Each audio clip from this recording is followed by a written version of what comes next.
So, ladies and gentlemen, today it's a very special episode of Miscellanea because I get to break news to the world, like breaking news for the entire world. This is Braydon Gosling. Now, you might recognize that last name from the pretty famous actor Ryan Gosling. For those of you who don't know, Ryan Gosling's a Canadian actor. He's been in movies like The Notebook, that really cute guy in The Notebook, and like Blade Runner 2049 or whatever the fuck that movie was. But yeah, he's a good actor and good looking man. But what people don't know is back in the day, when Ryan was born, he wasn't born alone. He had a twin brother, and Mr. and Mrs. Gosling, well, it was mostly Mrs. Gosling. Mrs. Gosling was like, you know what, I signed up for one of these things.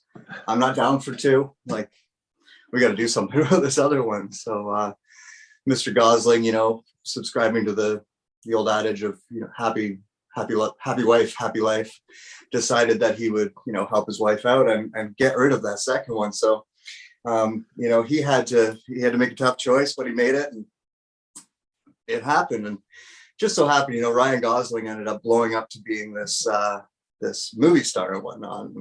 And Braydon moved to a different part of the world with, a different family.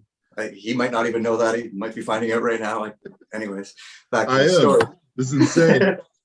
So I'm from the Great White North, is what you're telling me. He's now blown up in his own right.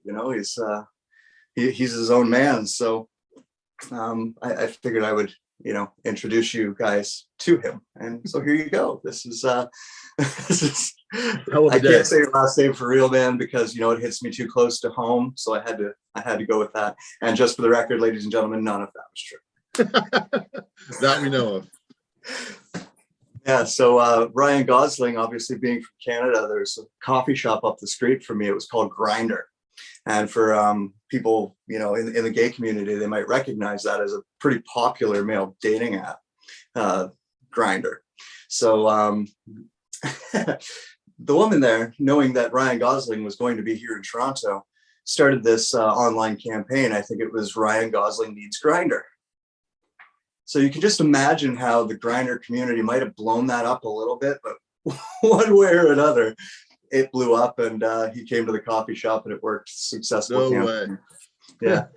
Anyways, so this is not really Braydon Gosling. This is a friend of mine. His name is Braydon. That part was true. Oh, and I've left out one more thing. Ryan Gosling's father and Braydon Gosling's father. So Braydon's name was changed when he was moved to LA. His original name was a little bit similar to Braydon, but not quite. And just in case you're wondering who his father was,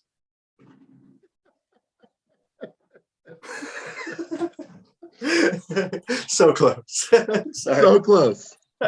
Anyways, now back to reality. So how are you doing, my friend? I'm great, man. I'm so happy to be here on video with you after years? It's been actually a few years. It's been like 3 or 4 years, hasn't it? Yeah, something like that. Yeah. Yeah. And so, there's a multitude of reasons why we have connected, but what's the real story behind Braydon, and what's his actual last name? Because I can't say it. His actual last name is Russell. Braydon Russell. Pleasure to meet all of you. I am honored to be here. So thank you. And my story, I don't know. What do you want? Do you want all the way from... Well, obviously, we're going to get to the topic at hand, which I notice is your little screen name there, which is cute. Yeah. Very cute. And but leading up to that, you've done a lot of different things leading up to that. So. Yep. So I'm a photographer, first and foremost, or storyteller, I guess. I don't like to be pigeonholed as a photographer, but I am a storyteller, and my medium has been photography for a long time. So I started that when I was in my young teens. My dad handed me a camera. He fancied himself an amateur photographer, and handed me this beautiful Nikon F3, which is still one of my all-time favorite cameras to this day. I got obsessed with it, spent, months, days, weeks, hours in my garage building these little sets. taking photos, teaching myself everything I could. You know, the internet was booming at that time and everybody was on it, AOL Messenger and the whole deal, the whole first iteration, right, of our huge boom of the internet. So I had a lot of great content to feed myself and learn. And so, you know, I started my first photography business when I was 18. And it was the passion of my life. I loved it. And then in my 20s, I discovered that I wanted to be in bands, you know, and play music. So I spent basically my entire 20s doing that. Photography was still there, but I focused all my heart and soul into music. And then I hit my 30s and reality sunk in that I didn't want to be sleeping on couches, scrounging change for cigarette money anymore. And I decided to dive headfirst again back into my first love of photography. So I did that, and then I became a father, and so my whole life was around being a father and supporting my family on my photography, which I did. I did fashion, lifestyle, food, weddings, everything you can possibly think of. I did it. And then I think maybe in I don't know, somewhere in my early 30s, I discovered a new style of photography that I hadn't really delved into, which was street photography. And I've always loved humans. I grew up like reading National Geographic, right? And what I really wanted to do was be a journalist growing up and travel the world and write and do photography. That never happened. So then when I kind of rediscovered street photography in my early 30s, that was it for me. I knew right then and there, that's what I wanted to do the rest of my life. And so I trained myself and I went and did it. And I was fortunate enough to travel a lot of places around the world and do it. And that's what I'm doing to this day. And now I'm fortunate enough to be selling it as an art form. You know, street photography was always kind of in general, just one of those things that you did out of love or passion. And a lot of people were never able to make money off of it. And we've kind of come around to a point, and I'm sure we'll get there to talk about it, where I am able to sell this passion, this art form, this thing that I love, that I want to educate the world about, and do it for a living. So it's become a full circle thing, and it's really, really incredible the way it's come around. And I'm so grateful and fortunate to be doing it. Very nice. You're very good at it. I'll say that off the top. You mentioned photography as a storytelling art form. People seem to think that requires like a succession of pictures, right? But it doesn't really. All it does is, and maybe you can give us your take on kind of what you're looking for when you're looking for that story within the picture. Yeah. So when I go out and I'm in the street, right? So I guess a little bit of a backstory on the way I perceive the world might help is that I'm I guess, hopeful romantic, right? My life is like a romantic comedy all the time. And I love to watch just human nature playing out, right? The human condition.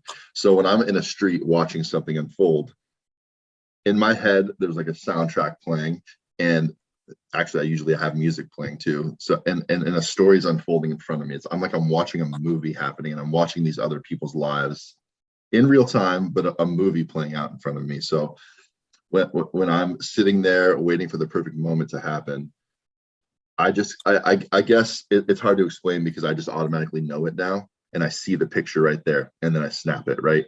And so for me, it's all about the point leading up to it. And then when you see that photograph, you get to not only interpret your own story of it, but even imagine what I was envisioning at the time or what I was feeling at the time. It's the whole surrounding. I tell people about street photography, it is not just the 125th of a second that it takes to snap the photo. It is everything absolutely leading up to it. It is the smells, the sounds, the people, the place, the culture, where you're at. There's so much more involved than just that one photo, that one click. And I think that's a massive misconception about photography, is that it's so easy. You get to just go do it, and it's quick, and it's one photo. It's not that at all. It is years and years of practice and dedication. It is knowing light. It is knowing contrast. It is knowing shadow and light play together. It is for street photography, knowing people, knowing how to capture the moment, where to capture the moment, to get yourself in the right place and position.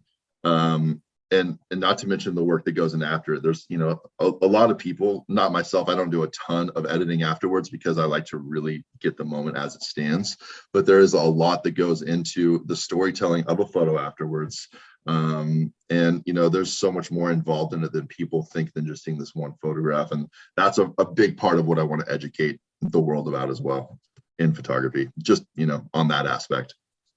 Makes sense. And I would imagine it would apply to other photography you've done, like say wedding photography, right? Like I imagine that, you've got that in your head while you're kind of watching the day unfold, and you've got to know the couple a little bit because you do get to do that, right? And so you kind of understand what they're looking for, what they want, and what the basic vibe of their wedding is. And I imagine that as a photographer with an artistic eye, you would be able to see certain things play out and be like, oh, okay, I need to start capturing some of these type of ideas.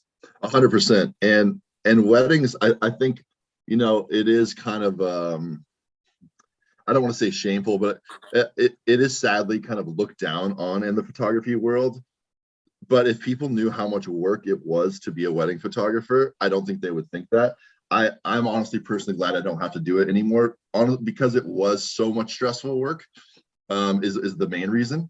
Not only having to go through so much of the rigmarole to get to the wedding and back and forth contracts with brides in and out, answering questions all day long.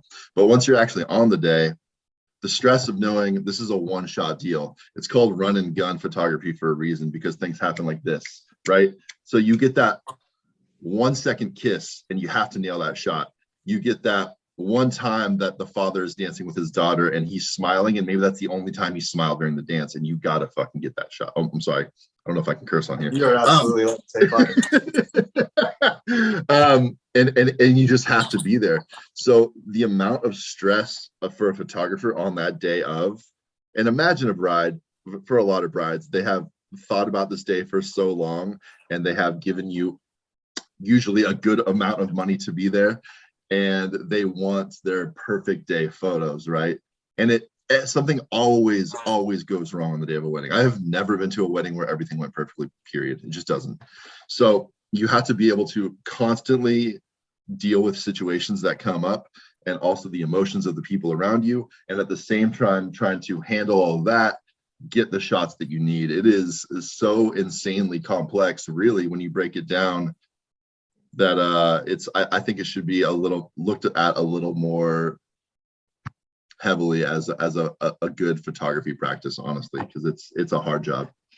Well, I think the problem with something like that is, because of the invention of things like Instagram, even Facebook, and camera technology becoming cheaper, right? Like it used to be, to get a decent camera, you had to spend a lot of money, and now it's like, it's not a lot of money, right? Nope. Like our fucking iPhones have amazing. Your iPhones are incredible these days. Like the new one can take full cinematic movies. Like it's insane where we are.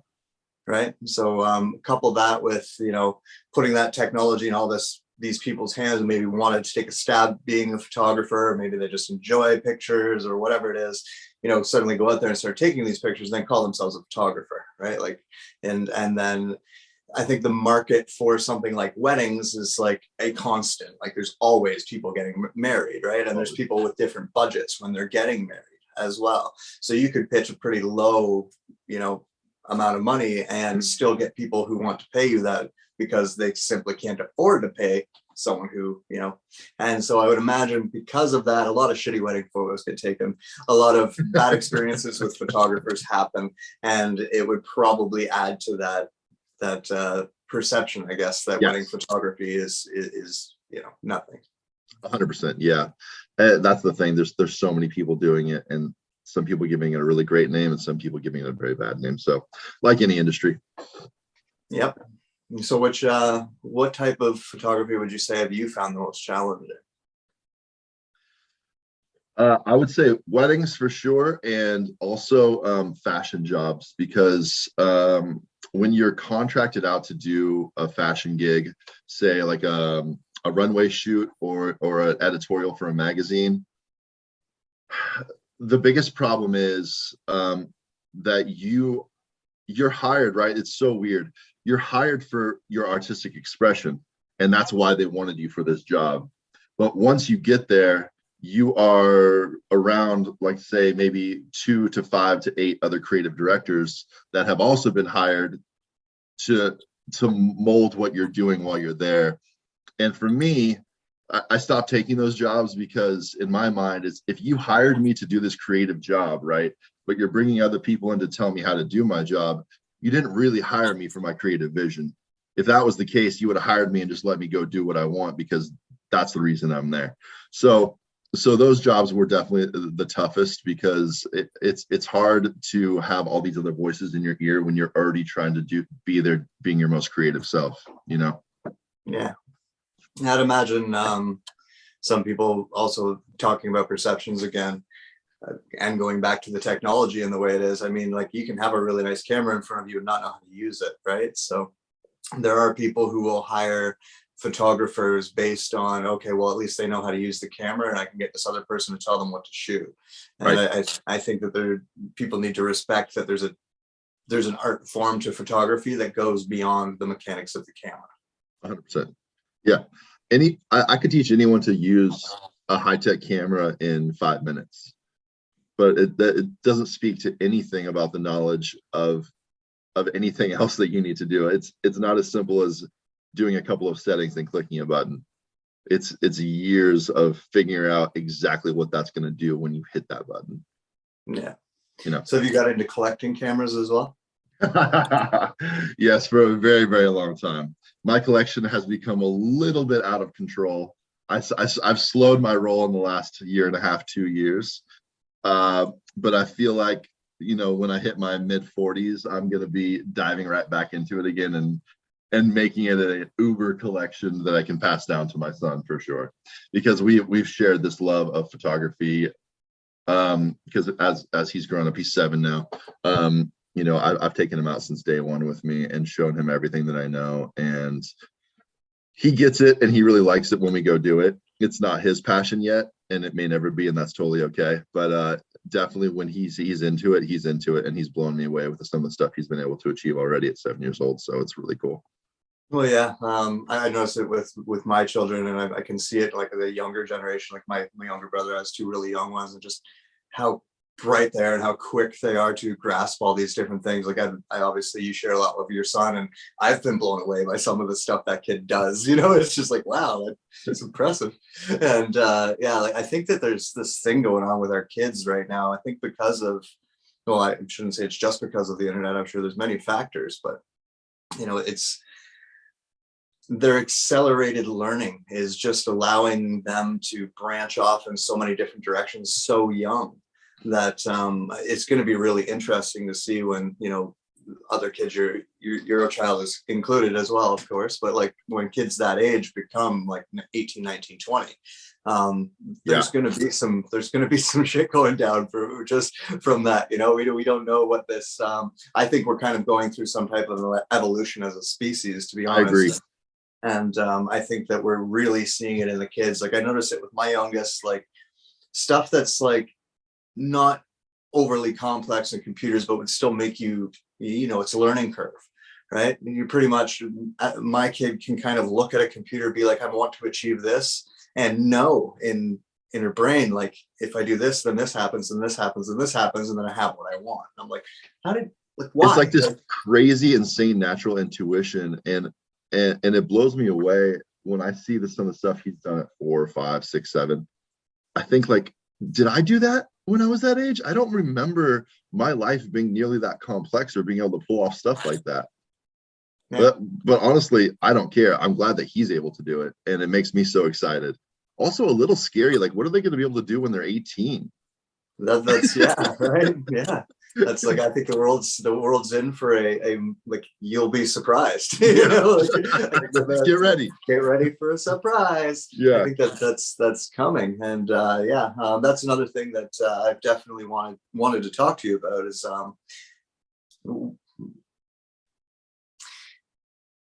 there's a lot of talk out there about single moms, you know, like, and so there should be, because obviously it's more common than single dads, but single dads fucking happens. And, you know, being dads is hard enough these days. to see someone like yourself do it in that way, very very admirable, my friend. So thank you. And I do just want to point out that it's so hard when you say single dad. Like, I think it conjures up like his mom's out of the picture. He has an incredible mother, an incredibly loving mother who I adore, and who is beyond there for him. And we are a family unit, but not together, right? So him and his mother and I get along very, very well and give him the same amount of love. But yeah, it's still difficult because when I have him, it's on my own, right? And it's not that extra person there to be a part of it. And there's so many challenges that come with that, and navigating. Some of the biggest stresses of my life are, what am I doing to my child by having this and putting on him by, like, mom's not here to do all this stuff with us. That goes through my mind constantly, and it's tough for sure. I never thought I'd be in this position in my life, and we're just doing the best we can, right? To give them the best future possible.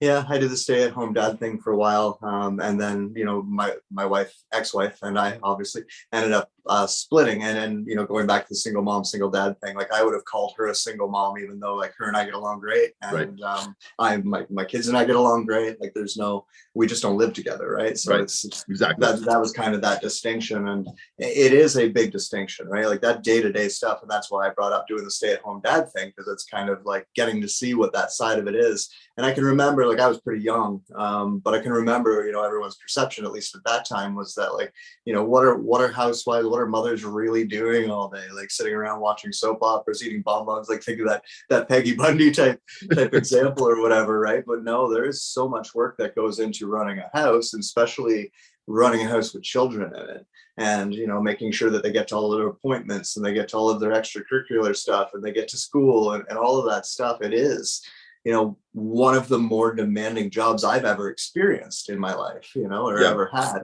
And definitely way more important than a lot of, those other jobs that we're talking about, because we're actually, helping to mold the personality of a human being. You've got to be careful. And, like, obviously you're an artist and a musician, and there's always a superhuman or a superhero origin story to what got us into that fucking mess, right? So we understand how much, parents and environment can fuck up kids, because we've been kids fucked up by parents and environments. So when we go to approach parenting, then from there, I think we're kind of hyper aware of trying not to do that. And that adds this massive stress on you as a parent that I don't know, parents in previous generations really put on themselves. No, they didn't. But yeah, like it's a whole other layer to it. Yeah, I agree 100%. And I'm right now trying to, I just heard one of my friends talk about this exact subject, and she said, there's, no matter what we do, we're going to fuck our kids up somehow. So just try to give them the best childhood possible. And I've just been thinking on that for the last couple of days. Like, that is what I've been trying to do. Maybe I shouldn't put so much stress on myself during it, because maybe that's hindering the best childhood possible. So a lot to think about. Or at least giving you cancer. For sure. But yeah, like, I often, for various reasons, I get asked about kids often, and like, I'm probably not the greatest, person to ask on this, but one thing I do know for sure, and it's been true with my interactions with my own kids, is like, they're not mine, right? Like, I may have their names tattooed on my arm, but they don't belong to me. Like, they're not my children. They're human beings, and they're going to have their own journey. My job was to make sure that their journey wasn't my journey, and exactly make sure right. Exactly. As parents, we want to give them everything. We can't do that, right? We have to live within means, but making sure that you break any cycles that were really bad for you, and try not to create any more for them, is that's a full-time job, and takes a lot of consideration, a lot of being honest with yourself, and as a parent. Yeah, the honesty is the brutal part. I catch myself sometimes, back a few years ago, I would catch myself saying things that my dad said to me, and I was like, nope, no. That's That's why we're here right now. I need to stop that immediately. Like, boom, it just clicks. Like, holy shit, it's becoming my dad. Nope, time to cut that off right now. Yeah. That makes you look at your parents much differently, right? Like you're like, yeah, I definitely, like, to be honest, in my boat, I was really young when I had my oldest. I was still 18, so I was still in that place where I like didn't like my parents very much, right? So it was in a way humbling for me because I got to look at my parents like they were people, right? And stop looking at them like they're my parents. They did this to me, and took that away from them, that responsibility. Not that I should take that responsibility, but I took that responsibility off their shoulders in how I was perceiving them and thought, okay, how old was my mom when I was born? Right? Like, you ever ask yourself that question? Where was I when I was that age? You know what I mean? Like, I blew my youngest just turned 15, which is the same age I was when I met his mother, or her mother, sorry. Wow. When I met her mother, right? That's a trip. Like, yeah, and to be, my oldest is already older than I was when I had him. Right? So that's crazy. Yeah, and like, so when they both get to those birthdays where I could be like, okay, when each of them turn 15, okay, this is when I met your mom, right? They're like, oh, and then both of them, like, I told the 15-year-old the other day on her birthday, 3 years from now, you're going to become a father. How do you feel about that? And she was, or a mother, sorry. And she was just like, no. Right? You're like, that's the right answer. Good job. Exactly. So yeah, we don't think about that, and I think we have to think about that when we're approaching our own children too, that they're going to grow up to be adults, and that relationship between you and the child changes dramatically once they hit like their teenage years, right? And which you're not there yet, but you'll jump off that bridge. I'm holding on for dear life right now. Yeah. To this small little cuddly human being that still loves to be around me. Don't ever let go. We just got to Benjamin Button him. That's all we need to do. So what did you do with music? What was your jam there? Well, I mean, I grew up in the ultimate era of pop punk and emo in Southern California. So as you can imagine, all I wanted to do was have the coolest haircuts and tattoos and play in pop punk bands, which is what I tried to achieve. I know you went the metal route. I was on the complete opposite spectrum of that. I was poppy. I was sad. I wanted all the Dashboard Confessional everything. So that's...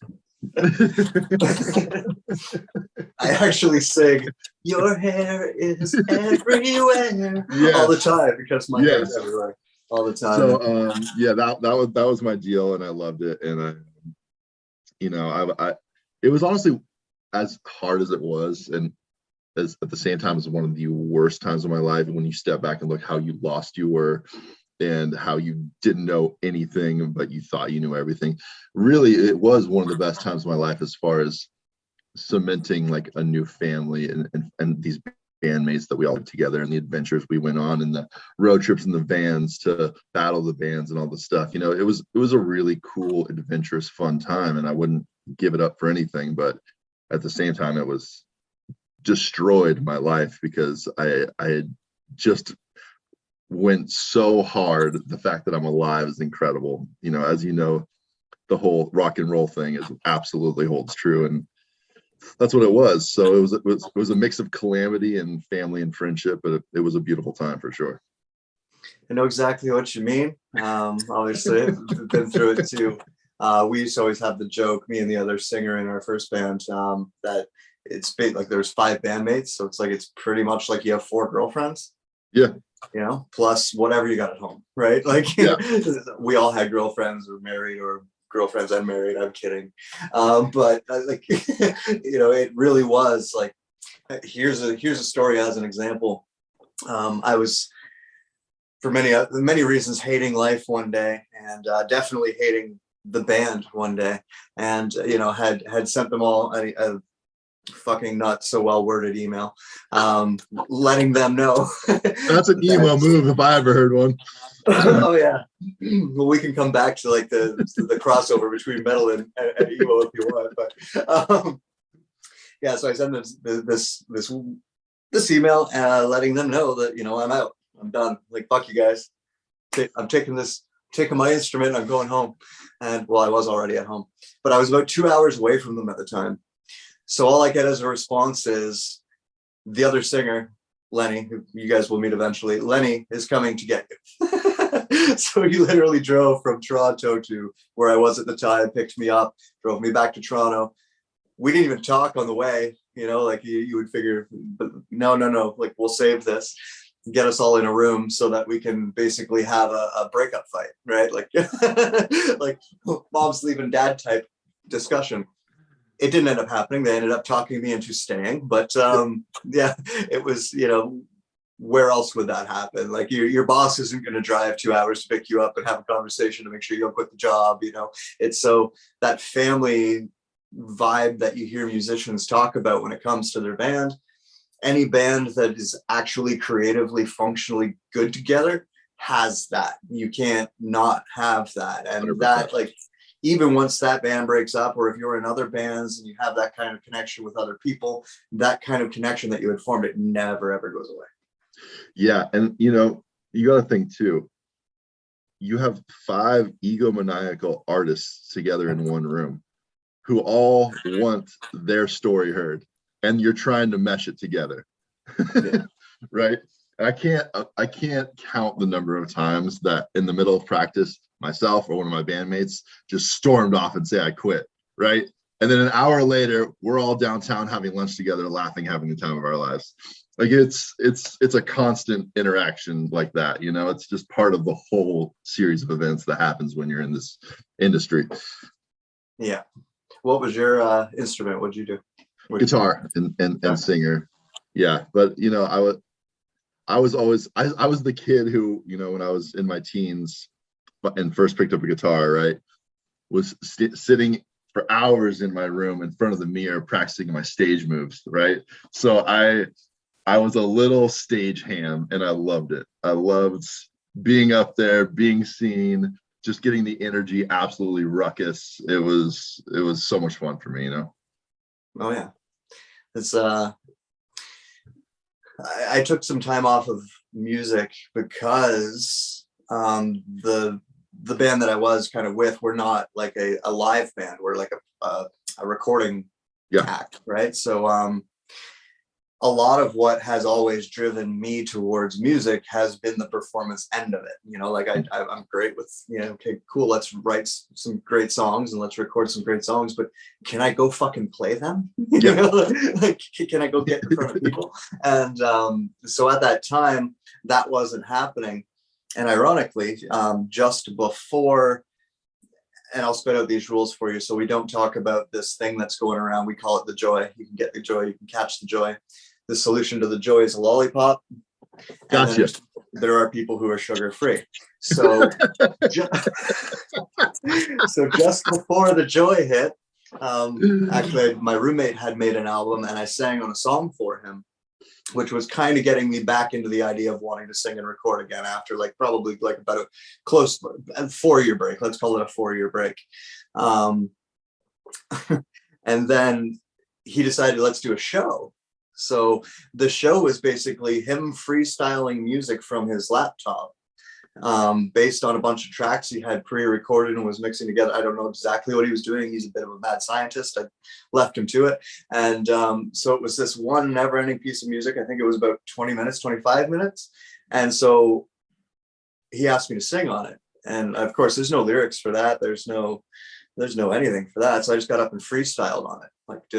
Yes. kind of like a rapper would. I got up like a rock vocalist and freestyled on top of it. There was one moment where I kind of noticed that people weren't quite paying attention. So I dropped in a little bit Sweet Dreams. The melody for Sweet Dreams are made of this. Just to kind of get everyone's attention back to the stage, give them something. Oh, I know that. You know what I mean? But other than that, I got up on stage in a dress. You're welcome. And is there video of this anywhere? There's a little bit of video for this. I'll see what I can send me the link to that for you. I'll see if I can dig some up for you. But that got me so excited. I was like, it was the first time on stage in 5 years probably, or 4 years. And got that back. I was like, yes, let's do more of these. Like, you know, and Man, then the world came down with an overwhelming case of joy. So so much joy.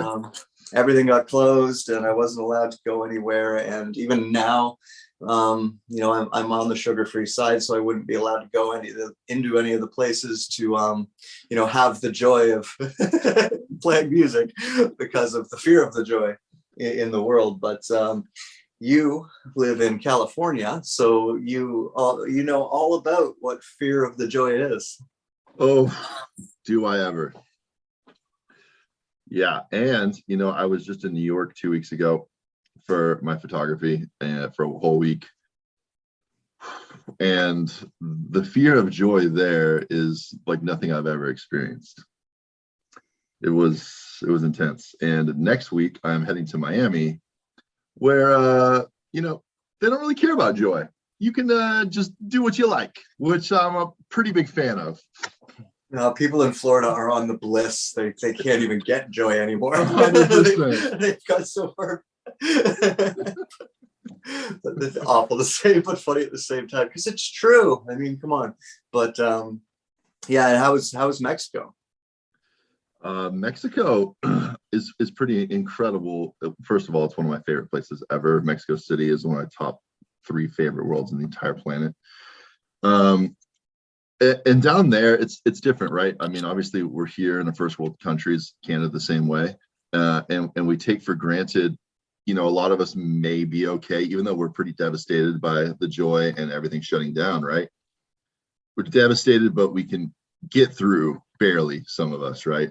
But down there's no stopping work. There's no stopping going out. There's no stopping selling your tacos that you need to live just to the next day, or selling your wares that you need to live just to the next day, right? So in a third world country, when joy hits, they don't have time for fear. They don't have time for anything else, because they're already going to not make it to the next day if they don't go out and work and be around people, period. So that is not high on the list of things that they can do. So it was definitely a different feeling, and I felt even worse down there. I tried I could while I was there, because I knew that as hard as it hit me or it hit you, we cannot comprehend how bad it hit them with everything shut down, you know?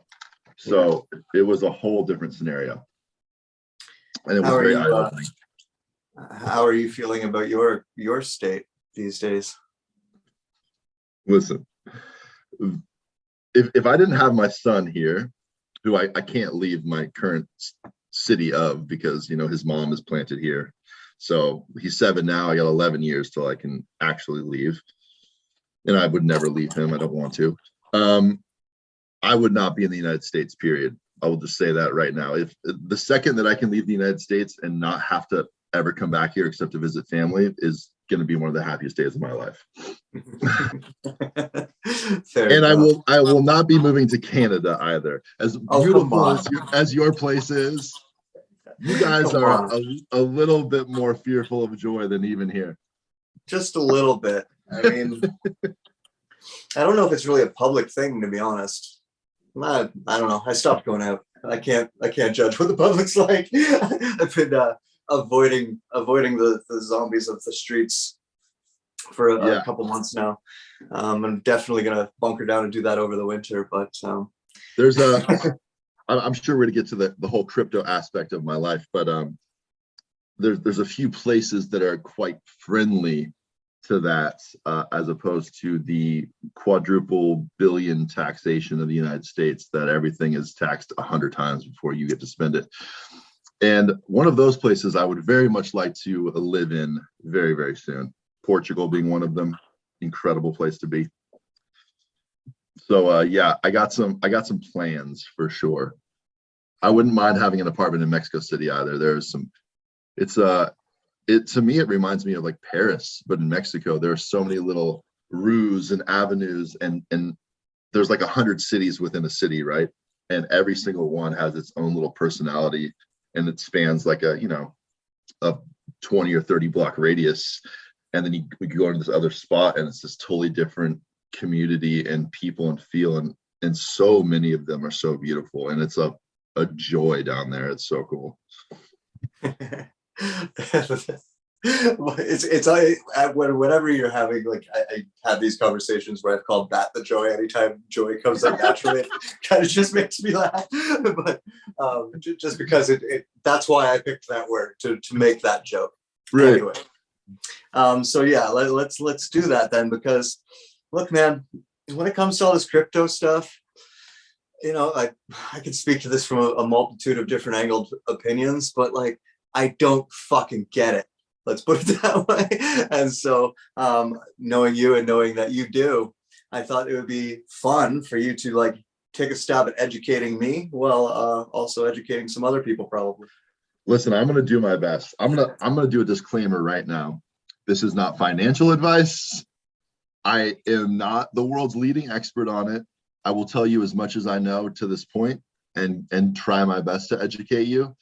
There's a lot more people out there that could do a lot better job than I, but I have been in it 24/7 for the last basically a year. And it's my full-time gig now. And it's confusing because there is so much involved in it. It is like it's a renaissance in the way that like there's an entire world ecosystem that has been built that there are so many facets of that you could enter into that it can be incredibly confusing and overwhelming. It feels like a foreign language when you first get into it, like you are reading Martian for the first time and you have no idea where to start. So I completely understand that. So I guess the easiest place to start is that, so I'm into NFTs, which stands for non-fungible tokens. And all that really means is that ownership can be verified and cannot be changed by anyone, right? So if I sell you a photograph as a non-fungible token, it is very clear that I was the person who created it and you bought it and you are now the owner of that. And when you sell it off, it is very clear that you had owned it and that this person is now the new owner, and that cannot be faked, cannot be changed, cannot be funged, right? It is non-fungible. So that is the entire breakdown of what an NFT is. It is just an ownership. It is a log of ownership that is public and that cannot be changed because of the coding behind it, right? So NFTs work hand in hand with what is called the blockchain. And all the blockchain is a public digital ledger, nothing more than that. It is very, very simple. It is the chain links cannot be broken, and that's why it's called a blockchain. It's block after block linked together so that no one can go in and change that information ever for history infinitely, right? So it's a very secure protocol and a very simple one and a very public one, which is why it's kind of life-changing, right? Because so many secrets have been around for so long. Like if the Mona Lisa was stolen and in a private art collection, that can't happen on the blockchain, period. So it's a whole new way of ownership. And it's, you know, in large part too, for some people, kind of a way of showing off. Like if you had like a Keith Haring NFT, right? And someone wanted to buy it from you, the value might be increased because Shane at one time owned that Keith Haring. Not only is it a Keith Haring, but it was also in the collection of Shane. So its value has gone up even more now. So that's kind of an aspect of it as well, right? Who owned it, how long they owned it, that kind of a thing. So NFTs are inherently part of the cryptocurrency world. The kind of main way you buy an NFT is through the cryptocurrency of Ethereum. It's one of the biggest blockchains. There's Bitcoin, Ethereum, Solana, Cardano. There's 1,000 of them, right? But there's kind of like 5 or 10 main ones in where you can purchase an NFT through. There's platforms that host all these people's NFTs. There's hundreds of them, but a few of the biggest ones are OpenSea, Super Rare, Known Origin, right? And all of these kind of have different ways of getting into them. OpenSea is the biggest one. They do about $1 billion to $2 billion worth of sales a month right now. That is a month. And it's because it's the easiest one to get onto. You don't have to apply to be there. You can just get a digital cryptocurrency wallet, create art, and you're on the platform. You can sell in one day. So OpenSea is what I recommend for most people to look into. So there's a few things you need to get started. If you have any kind of art, it could be music, it could be photography, it could be a painting, it could be a video of you for 15 seconds doing a spoken word poem. Anything, literally anything can be an NFT. All it is something that is uploaded and that you have ownership of, period. So what you need is a MetaMask wallet, M-E-T-A mask. MetaMask is what it's called. You need to download a MetaMask wallet. You need to purchase Ethereum with in your home currency, whether it's USD or Canadian dollars or rubles or whatever it is, and transfer that into Ethereum, and then that's it. So MetaMask, buy Ethereum, get on OpenSea are the three simplest steps to join the NFT community. That being said, and I can tell you this firsthand from 2 days ago, before you do any of that, you should spend at least a week researching how to secure your funds and secure your art. Because if you think about it, this entire ecosystem was built by hackers who wanted to get away from our current financial system, from very, very, very smart hackers on which a level you will never be on and understand, because they are so insanely intelligent that they made something so cool and so unique that other hackers understand how to get in and steal your money and your art, which happened to me 2 days ago. I lost about $30,000 worth of current value NFTs, which could well be in the next year $300,000 to $1 million worth of NFTs that I lost 2 days ago, that I will never see again, that I can never get back. You are your own bank. You are your own vault in this world. So I cannot emphasize enough the need for security. So they have these things called ledgers. This little guy right here, it is a little USB stick with a very, very high priority code on it. And what it allows you to do is securely in this physical device store your cryptocurrency and your NFTs. I was too late on getting one of these. I actually had one, but it malfunctioned and I had to get a new one. So get a ledger or a Trezor is what they're called. They are essential to your journey into cryptocurrency and NFTs. This little thing will save your entire life. This is your physical bank. Once it is on here, someone would have to physically steal this from me and know a 24-word randomized generated code to get anything out of here, right? So this is as secure as it gets in the crypto world. So I need to emphasize that before anything. Before you get into this, get one of those and learn how to use it, period. I know I'm rambling on. Do you want to stop me and ask anything at this point? Well, maybe just on that topic, if that's everything stored on that, what happens if you lose that? Does that mean then you lose absolutely everything. So yeah. It is a serious deal. This is real money. This is real people's life savings, a lot of them. And you need to be very smart and very secure about what you do with this and your cryptocurrency and your NFTs. It's like if you have a stockpile of gold, if you bury it and you forget about it, that gold is lost forever. It is the same exact principle here. Yeah, that's kind of where my point was going, is like people need to understand that if you want to step away from, like, big daddy government having control over you, and then you're also stepping away from any protection you may have had due to big daddy government having, like, if a hacker gets into your account, most banks will refund you, right? Like if there's, exactly. you can usually prove. But if you're going to step away from the bank and some hacker gets into your account, there's no refund available. There's nobody to print imaginary money for you to have to even get that back. So you've literally, because you couldn't secure your own shit, lost it. So it kind of brings us back closer to like the caveman days, where it's like, if you can't protect your cave, then you are going to get you're going to get stolen from, and you're going to, and whatnot. So there's an aspect to every choice that we try to make in stepping away from government that we have to consider security on. Right. It's a perfect analogy. It's like there is a trade-off. You have your freedom, but you have to protect that freedom yourself now. You are your bank, you are your security, you are your own vault. It is truly the Wild West out here. You know, like bring your 6-shooter because someone is going to try to rob you that has less ethics and morals than you, because there are a lot of them out here. So with an NFT, so I have like some piece of art that I want to put up there.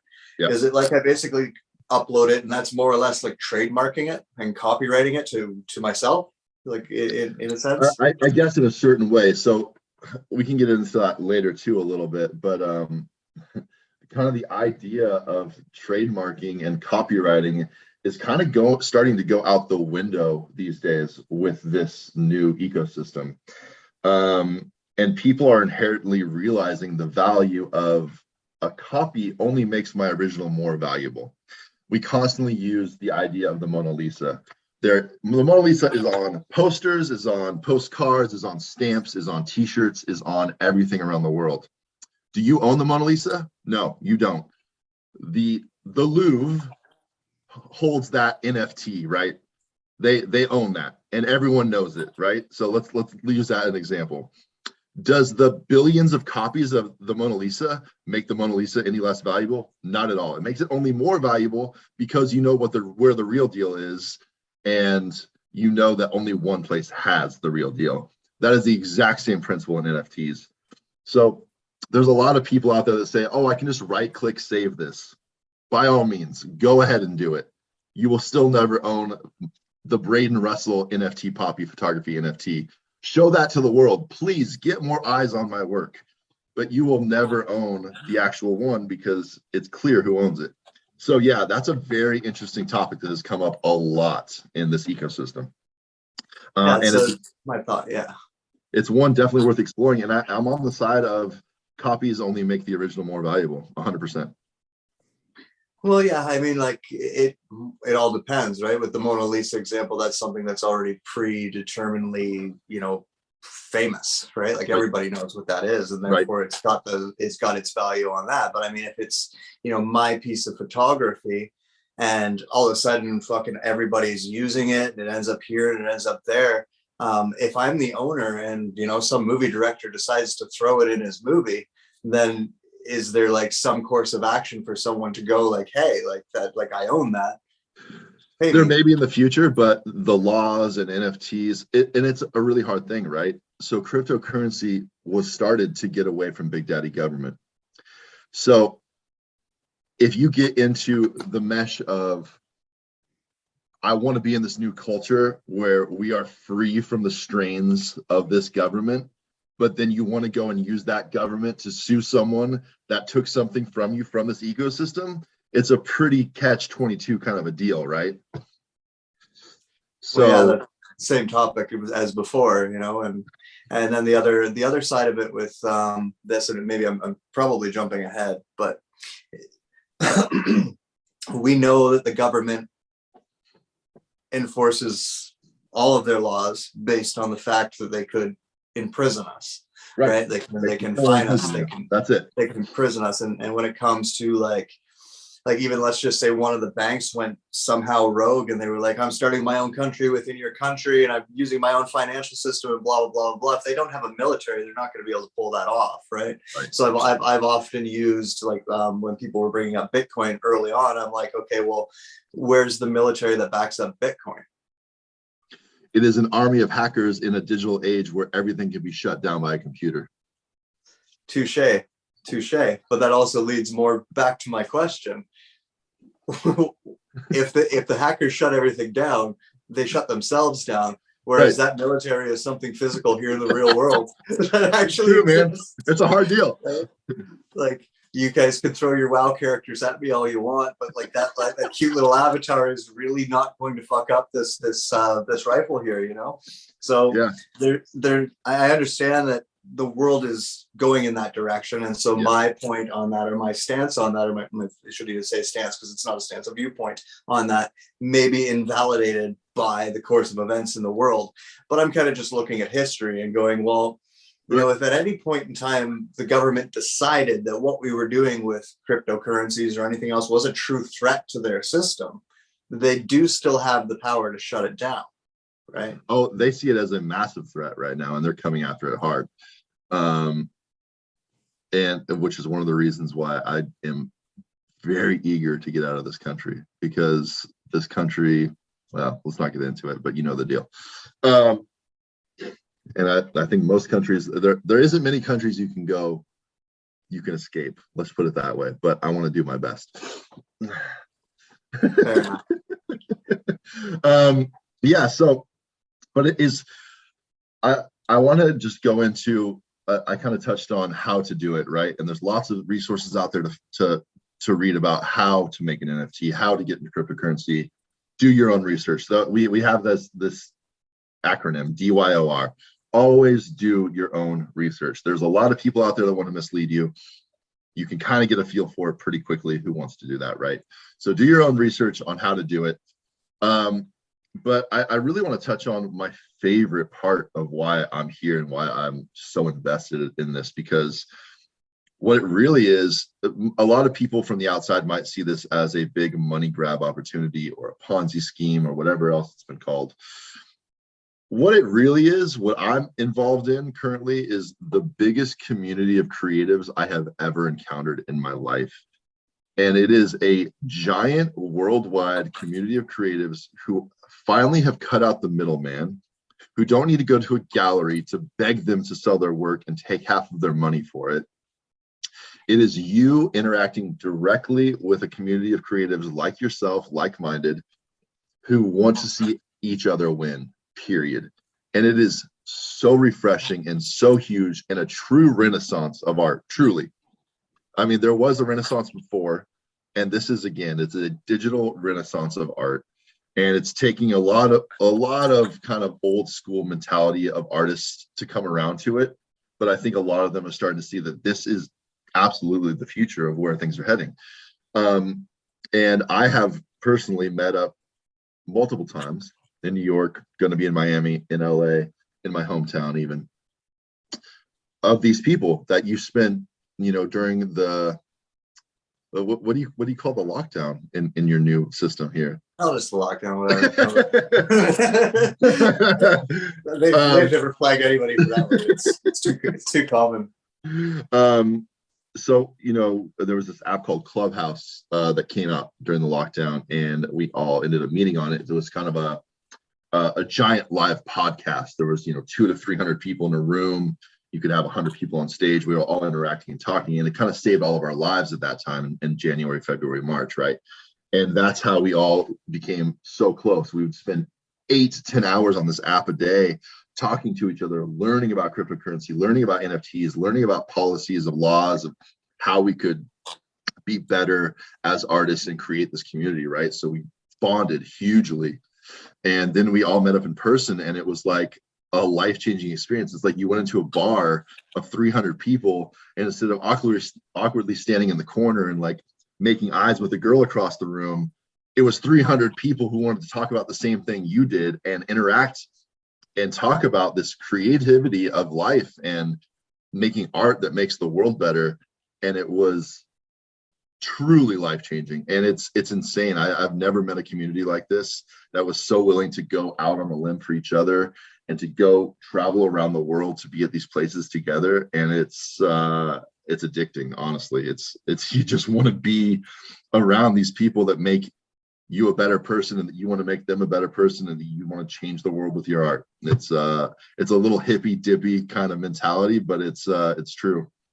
Yeah, I've seen that with Bitcoin too. People get into these little communities, and like there's obviously a lot of different ways of generating Bitcoins, which causes a lot of different sub communities as well. But yeah, like I appreciate that. There seems to be a kind of community growing around it, which is important, because going back to like the kind of foundation of why these things are existing in the first place, the spirit of, you know, reclaiming our sovereignty, if you will, over top of like, you know, our finances, are the way that we buy and sell art, and even the way that we create it. Obviously, you're going to bump into a lot of like-minded people in a lot of different areas of life, right? It's almost like I always use the joke. It's like one of those things. Like if you see a person at a Tool show, you know they're cool because they like Tool. You know? Like, right.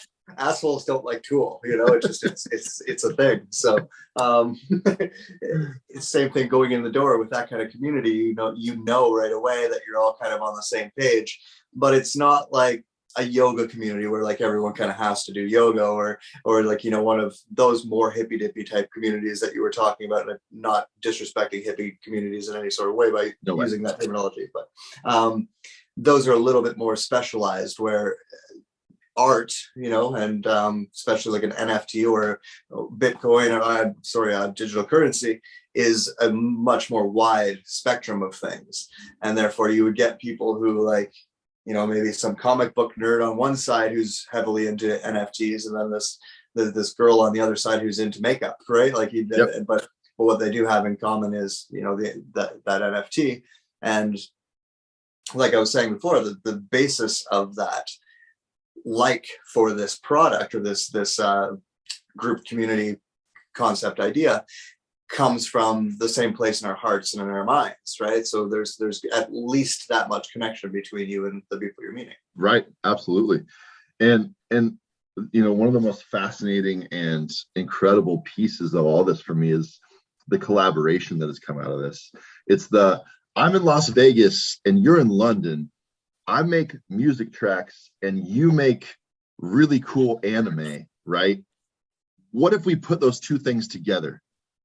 And then this incredibly beautiful thing comes out of it that everyone rallies around and goes, oh my God, this music is so good. And oh my God, this anime is so good. How did you guys meet? Well, we just met in a room and we instantly connected, and we decided to make this art together for the last 3 weeks. And this is happening thousands of times a day. It happened with me. I met this illustrator from Hungary back in April, and he does these beautiful, colorful pop characters and creates these whole world of kind of monsters, fun alien people, right? And he saw, you know, I sent him a black and white street photography, and I said, will you put some of your characters over this? And a couple weeks later, he comes back with this and like, this is what I thought of for this piece. And I was floored. I was like, I have never seen anything like this. This is the coolest thing I've ever seen. We need to do a whole series. And that's what we've done. And the community has rallied around us going, this is a whole new art form that you guys have done. This is so cool. I want to hang this on my wall. I want this in my office.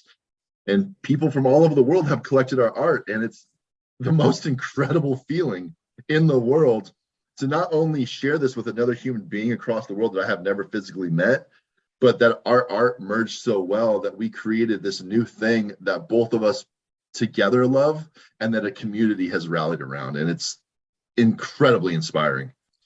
Very cool. And I've seen it. It is very like, that's, thank you. Who would have thought of that? You know what I mean? Yeah, like, right. Yeah. Like, yeah. Cause I remember the original photo from when, and then when that popped up, I was like, oh, that's a brilliant idea. You know, like never would have thought of something like that. It's just, yeah. Anyways, people will be able to check you out afterwards. I'm sure they will see it. Right. But going back to, so I'm an artist and I want to sell NFTs. Yep. How do I go about that? Okay. So the entire world of NFTs lives on Twitter. So there is an entire massive subculture on Twitter. It's called NFT Twitter. And if you follow me, you'll see a bunch of people that kind of run these rooms, and you'll see it right away who to follow to be in NFT Twitter, right? And your whole feed will just be NFTs all day long and crypto all day long, right? And so for some reason, Twitter just happened to be the place that everyone agreed that NFTs would happen. So the only place you find out about NFTs and the way you know what's happening every day is you have to be on Twitter. I spend 12 hours of my day on Twitter. That's my job, is to engage with the community. And that's what I was trying to kind of bring up before and lead into, is that this is a very staunch community that understands that if you want to be here, you need to be here. that you aren't here to come in and take our money and run, right? So in that way, it's kind of like a guard, a protection. So you get on Twitter, you engage with others in the community, you add value first and foremost. So when I first got on, all I did was try to add value to what I know in the world to what people were doing. It's all I did for months. Before I even mentioned that I had an NFT for sale, that I even mentioned that I was an artist, it was, I'm here to add value to you first, period. And that's the way to enter the space, right? To come in, whatever you are good at, whatever you love, put that into the space first. And people will see that, will recognize you're being genuine and sincere, and they will welcome you with open arms into it, right? Let's say, for example, Ashton Kutcher, who I actually do respect. I think he's a great businessman, funny guy, right? Him and his wife came in with a project. They're called PFP projects. It's kind of a profile picture project, right? And there was 10,000 of them. They were called stoner cats. And what they were doing was selling episodes, right? These episodes of this stoner cat show they had at a massively high price that kind of hadn't been seen before in the space per episode. And people kind of went nuts for it and were misled to go buy these things. And they made like $10 million in an hour to fund this episode. And then they just kind of ditched the space and they weren't heard from again. And they didn't really back up what they were doing or selling. So people are very aware of these things, of people coming into the space, getting followings quick, misleading people to buy these projects, and then dipping out, right? And then changing your name, and then coming back as somebody else, selling people again, and then never following up on it. People are not fans of that. You will get run out of this community with torches and pitchforks very quickly. So if you are seeing NFTs as a place to make money, know that it is not as easy as coming in, putting up one thing, not engaging with the community, and making $1 million overnight. It's not what's happening here. It is people putting in blood, sweat, and tears, like any other job, like any other industry, like any other career. And they are putting their life's blood and their heart on the line for these things. And they are investing in what they think will be the future. And they are investing everything they have into it to try to make a success where they could not find success before, because this new avenue has opened up for them, right? So that's what this place is, truly. So just so you're aware of that right now, this is not a quick deal. There is some quick money and flipping to be made. Sure, it is. There's a trading economy happening here, but you still need to invest a lot of time and a lot of research into it before you jump into it. That's plain and simple. It's a whole new language and a whole new world. Probably similar to learning stock market. Exactly the same. NFTs are an art stock market, without a doubt, the art side of it. And just to be very clear too, NFTs are not just art. In the art part of it is what is going to get the world at large into understanding what an NFT is and what it can do. We are at the absolute infancy, with billions of dollars being spent every month. We are still at the absolute beyond infancy stages of this. What an NFT can do in the future is going to blow past our most wild expectations, right? So you're going to be able to go on an app on your phone, and your car insurance company is going to be able to send you an NFT that sits in your digital wallet and is absolute proof that you have this insurance and that it cannot be changed and that you guys made this contract between each other, right? It's just a simple example of what can be possible in the future. Or that you bought a car from someone on Craigslist, and that car is a token, an NFT, that you guys made this behind the scenes deal on Craigslist, that you agreed to buy this car from a collector in Nevada, and that you own this outright and that you cannot be screwed over, right, in this deal. As just another example of what could be possible in the future of NFTs. And let's just say on photography, what's already currently possible. There's a photographer named Dave Krugman out of New York that I've met a few times that I absolutely love. he did a collection of 100 cars that he took pictures of on the street. Really cool cars from all over the world, rare cars, fun cars, old cars, right? And there was tiers of it. So there was like a bottom tier of cars. There was 50 of them you could purchase. Then there was a silver tier of cars, 25, then like a gold tier of cars, right? And so they got more expensive as you went up. So what happened after that collection sold out is you could race your Pinto NFT against like a 67 Mustang NFT, the bottom tier racing the gold tier. And in these digital smart contracts that are so well put together and so brilliant, what he allowed you to do was he did like a race a week. So this week we're going to race the Pinto against the Mustang. And the winner of those races of your NFT cars against each other, whoever won that race won a limited edition, you can't buy this car NFT collectible, right? So whoever won that race won like this gold Lamborghini car that you couldn't buy. It could only be won in this NFT race, which is kind of hard to wrap your mind around, but these things are happening right now as we speak. So these smart contracts, just so that's like is so it it's based on these attributes that the cars have, right? So when you purchase your NFT, like your Mustang had like 12% boost or like tire tread or whatever it is, like a game. It's a gamification of NFTs. It's massive. So you're allowed to put attributes on your NFTs, right? On anyone. Anyone can do it. So I don't know what his classification system was of what made it one car better than another. I just know that he has that classification system, right? No one knows what would be the winning car. Even though it was a gold tier, the bottom tier actually won the first race. So it's really, really cool, the gamification that can happen. Another photographer, his name is Ben Strauss. He also happens to be a rocket scientist and this incredible landscape photographer. He made a smart contract that he photographed the same spot, this beautiful location, in spring, summer, winter, and fall. And his smart contract allows his owner, his collector, who's also one of my collectors, this gentleman from Florida. Now, so imagine that behind me is like this giant TV with this beautiful landscape on it, right? And it's connected to the internet. And his smart contract throughout the year, if you're in someone's home, if you're in spring and it goes to summer and you're there on that day, it will change from the spring to the summer photo without you having to do anything. And then it will change from the spring, the summer to the winter photo without you having to do anything. It's so fucking cool. And now he's actually done a smart contract where it's the time of day. So every hour, that photo will change in that location.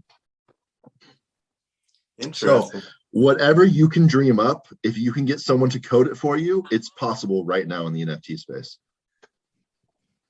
And then it's just up to people whether they want it, they pay you for it. That's right. So you put out this thing and you say, this is what it can do. And this is my art. And you set the price for it. And it can be either an auction style where it's a 24-hour auction and it starts at 2 Ethereum, and whatever it ends at, whoever's the highest bidder is now the owner of that NFT. Or there's a buy it now, just like eBay. Think about it just like eBay. It's same kind of styles, right? You can buy it now. You can do a timed auction, or a very popular way to go is you have a set reserve price of 2 Ethereum, let's say. Someone says, I want to meet that reserve price. And then a 24-hour auction starts and people can bid on it to see who the highest bidder is at the end of it. So there's kind of 3 buying styles for NFTs currently. And is NFT only Ethereum based, or Nope. is it? Nope. It's all crypto. Yeah, it's all crypto. So there is Solana is another huge crypto-based Ethereum, crypto-based NFT platform. Ethereum, Bitcoin is now in the NFT game. They have just finally come up with a platform where you can use Bitcoin to buy NFTs. So I think that's going to be a pretty massive push. There is a really big platform called Coinbase, which is also a way that's the way I buy all my cryptocurrency, with fiat, right? With normal currency. So you get an app called Coinbase and you link it to your bank account and say, I want $1,000 worth of USD in Ethereum. And it's an instant exchange, right? And then you then send from Coinbase to your MetaMask wallet, and it funds your digital wallet. And that's a very, very simple way to do it. And now Coinbase is allowing people to all over the world, they're going to have their own NFT platform, just like OpenSea. So they're geniuses. Not only do they get the money from you exchanging this cryptocurrency from normal currency, but they're also going to allow you to buy on their own platform NFTs. These guys are going to be one of the biggest companies in the entire world very soon. And they make it possible for you to buy now NFTs with just regular fiat. You can just put your credit card in there and own one. So pretty huge deal. So it's basically onboarding the masses into this, letting them understand what it is. Very interesting. Well, like many other things like it sounds like a marvelous idea. And I'm definitely behind the spirit of it. I don't know. I'm a bit of a, not a naysayer, but I'm always waiting for the zombie apocalypse to happen. So, but it's already happened. Have you seen all the joy that's happening? Oh, touche. Well, it's again, like I'm like, in a way, I'm not getting this. I prefer real zombies over these zombies. I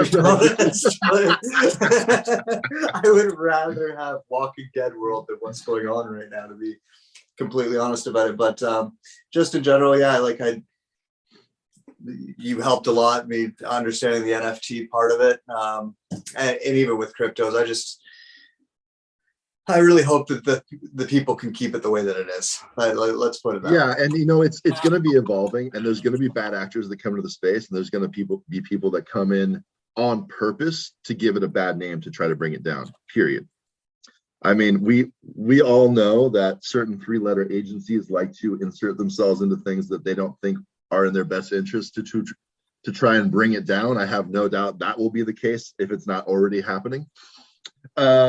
Yeah, but just for everyone out there listening, just so you know, no matter how much of a naysayer Shane is, I am going to, in the back channels, get him in NFTs and get his spoken word or his poetry or his music onto it. So very soon we will have a Shane NFT. I guarantee you I'm going to bring him to our side. Well, yeah, maybe people will be grateful for that. I don't know. But I guess I've taken up a bit of your day. You're gonna have to go do the daddy thing. You gotta work. Yeah, it's daddy time right now. So I'll let you go, but thank you very much for doing this. I love you dearly. And I love you dearly. Honestly, this was so incredible. I'm so happy to have been able to talk to you and your audience, whoever's out there listening. And I really appreciate it. I'm honored, man. And I love you so much. I can't wait to come see you when they'll let me through, because we have a Tim Hortons date. You promised me. This is very, very true. Very, very true. And until then, well, no, not until then, but we'll talk. but until then, for everybody at home, have a wonderful day, and thanks for listening. Bye, guys. Bye. Thank you.